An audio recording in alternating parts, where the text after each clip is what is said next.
जी अस्सलाम वालेकुम, मैं हूं डॉक्टर तैमूर खान और आप देख रहे हैं मेरा YouTube channel vet care and services. अच्छा जी, ये गाय है, इसको ये प्लेसेंटा रिटेंशन का केस है। इसकी जो जेर है जिसे हम प्लेसेंटा कहते हैं उसकी जो है वो रुकावट हो गई थी। कुछ इसने जो है निकाल दी है और कुछ जो है इसके टुकड़े अभी अंदर मौजूद हैं।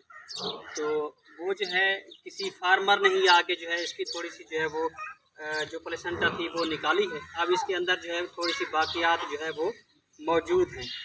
अब इसका जो है नाज़रीन मकसद ये है कि अगर तो आपने जो है इसकी एहतियात ना की निकालने में, तो इसके बहुत सारे आगे पेचीदगियाँ जो है वो बच्चा देने के बाद जानवर को जो है वो पैदा हो सकती है।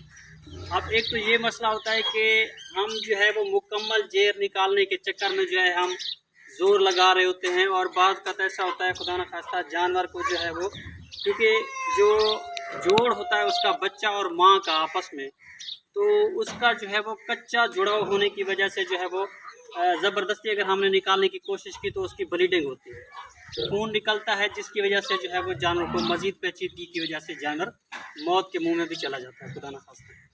तो इसी तरह जो है अगर इसको हम ट्रीट ना करें, ये अब इसकी जो है वो कल पैदाइश हुई है, ये 8.5 माह से थोड़ा सा ऊपर 2-3 दिन ऊपर जो है इस गाय ने जो है ये बच्चा दे दिया है। अब इसका जो बछड़ा है ये भी जो है ये इधर नाज़रीन को दिखाएं, ये भी बछड़ा भी जो है ये इसका मौजूद। तो अब जो है ये गाय है, अब खुदा ना खास्ता अगर हमने इसको ट्रीटमेंट ना की तो क्या होगा, इसका और मसला क्या होगा। इसका और मसला ये हो सकता है कि इसकी वजह से जो है अगर रिपीट ब्रीडर खुदा ना खास्ता तो उसका जो है वो जानवर शिकार हो सकता है। अगर हम इसको इलाज ना करें, इसको छोड़ दें इसके हाल पे, तो क्या होगा, अपना टॉक्सीमिया हो सकता है प्लेसेंटा के ठहर जाने की वजह से, उसके बाद इन्फेक्शन हो सकता है, पायोमेट्रा का केस बन सकता है, एंडोमेट्राइटिस का केस बन सकता है। तो जानवर जो है रिपीट ब्रीड हो सकता है। फिर जो है हम परेशान हो जाते हैं कि 8-6 दफ़ा जो है हम जो है जानवर को इंसेमिनेशन करवाते हैं, उसके बावजूद भी जानवर जो है वो उसका हमल नहीं ठहरता।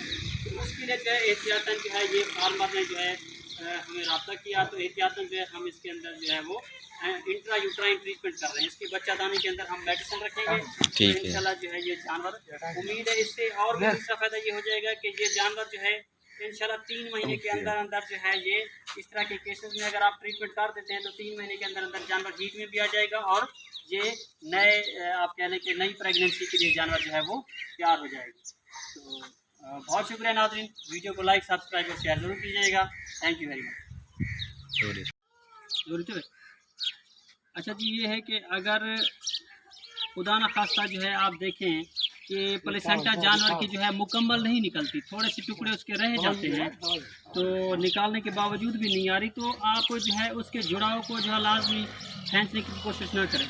अगर आप इंट्रा यूट्राइन ट्रीटमेंट करते हैं तो उससे जो है वो आप ऐसी मेडिसिन जो है इसके अंदर डालें, तो इंशाल्लाह जो है वो खुद ब खुद ही जो है वो आहिस्ता आहिस्ता जानवर जो है वो ज़र्रात और टुकड़ों की सूरत में जो इसकी बाकियात हैं वो बाहर निकल आएंगी, तो वो पेचीदगी जो है वो हल हो जाएगी। तो आप इस तरीके से जो है वो जो उसके जुड़ाव हैं, कच्चे जुड़ाव को ज़बरदस्ती खींचने की कोशिश ना करें। बहुत शुक्रिया जी, थैंक यू वेरी मच।